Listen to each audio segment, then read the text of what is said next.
You did But Rep Your Set, when that dropped, that Rep Your Set album, 2006, a lot of these niggas that's gang banging, they was sucking their mama's titties when that shit dropped. So it'd be hard to watch these niggas get attitudes with you. But Rep Your Set was 2006.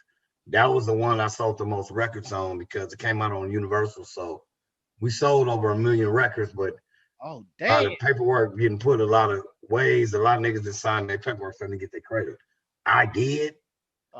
So Big Chuck and them, they fucked everybody out their money, but they still like kind of allowed us to have some type of notoriety and some popularity. But Big Chuck, Reputable Records, y'all foul how y'all did us, cuz.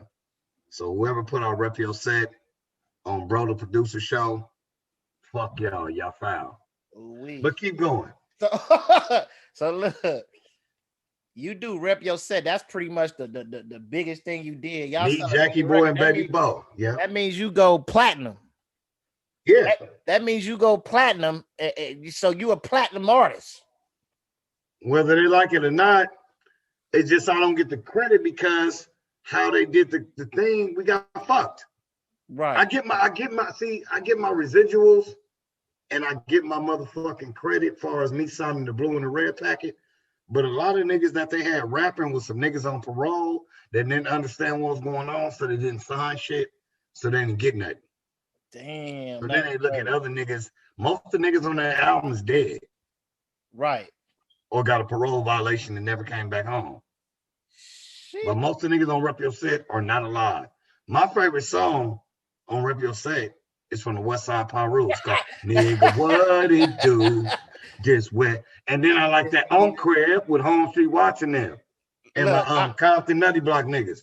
But this was my favorite joints. But just like I done been in niggas hoods and their favorite joints is DP banging, banging, banging. We see banging, bang. I wrote that whole hook and everything. What you say, nigga? Keep your thumbs up. Keep your thumbs. Nigga, I got my thumbs up. I told Jackie Boy and Baby, I said, let's make a song and make it sound like, nigga, we love being from our hood. All these niggas sound like that. Being from their hood is bothering them. Hey, you know the most memorable, one of the most memorable parts. Me and Dank, shout out to Dank. Me and Dank laugh at this. Dank, what up, cuz? Hey, what he say, Kato? He lift up his stomach and said, "Harlem Crip, what my body say." Harlem Crip, what my body say. What he say? Stumped out, stuck up with a metal. Free ball. Stumped out, stuck out with the metal. That shitty tip will make that ass collapse. Hey, that was memorable, man. I remember all of that back then because I had graduated high school a year before that. But what was it like? Because it was a lot of intermingling with the gangs on that thing. No, it wasn't. It so it really did it. When we did them songs, they locked everybody in their room. It was like the county jail. Oh. Well, see, what they did, they didn't put us in a room with the BPSs or the Hoovers. It was Compton niggas in our spot. So it wasn't no direct enemies. Got you. So even if they was from whatever Damu said in Compton, whatever Crips said in Compton, we didn't have a problem with them personally. But with the brothers that we did have a problem with personally, we wasn't never in the building together. Oh, see, because I always thought that some way, somehow, y'all. And the rules to the shit was no dissing. So the Jungles couldn't diss us. And y'all couldn't diss the Hoovers couldn't diss. Whoever they got going on with, the Comptons couldn't diss, the Harlems couldn't diss, the Long Beach niggas couldn't diss, the Avalons. Nobody couldn't diss no particular hoods. Understood. Would you say that was like the second coming of Bangin On Wax, would you say? I wish it could have been because we had better rappers than Bangin On Wax had. Bangin On Wax had. Let's keep it real. Let's address the elephant in the room. Nigga. Go. Let's address the hardest song on Bangin On Wax was what? Pyru Love. Yeah, the hardest one. Right. Now, what's the hardest on Rep Your Set? See, man. Of course, you're gonna go with that. But you saying no, it's not. Of course, what? It's because enemies done told me that. All right, I'll take that. But you saying I'm only giving you this answer because that song has saved my life. Got it. So that's my experience is telling me that my song, our song, has more fucking impact because my life has been saved off of it. You got to pass off that song, is what you're saying. Understood. Multiple in different areas at different years. Understood. So who what like, you know, for one, I'm not no nigga running around receiving passes. But when you get somebody that give you the accolades of your work, that's not a pass, that's respect. And niggas need to know how to receive respect and shut the fuck up. Understood. Ain't nothing wrong with receiving respect.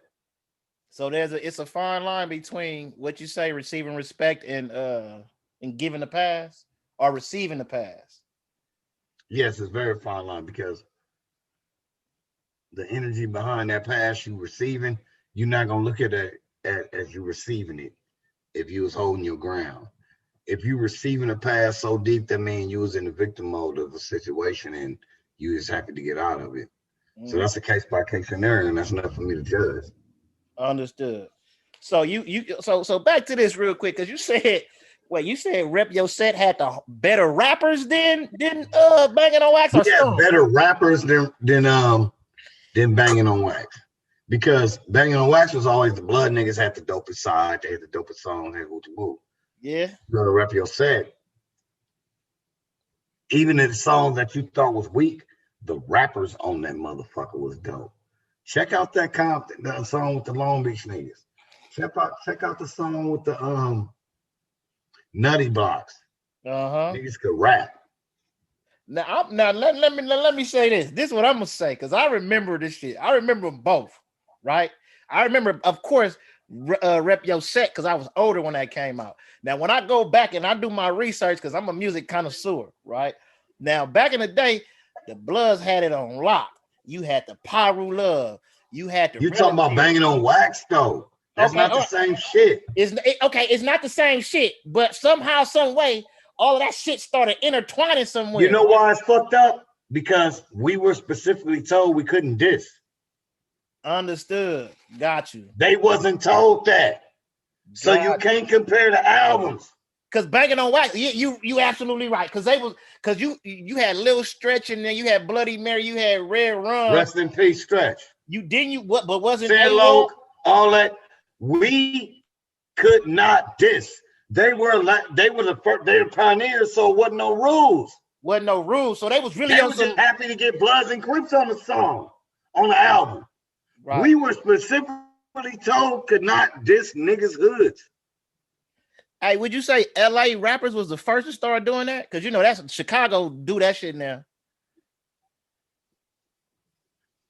Chicago wasn't using it for real. For one, Chicago was representing niggas that was dope. There wasn't a culture of gang shit. That was a secret. They're doing it now. Got you. New York, everybody's doing it now because of us. Because since LA done turned down, every other state done turned up. Turned up. You're right about that part. Yeah, and then everybody gang banging and doing all of that type of shit. Because we ain't doing it no more. We still stuck off Nipsey, so we stagnated. So people are taking the culture and running with it. Right.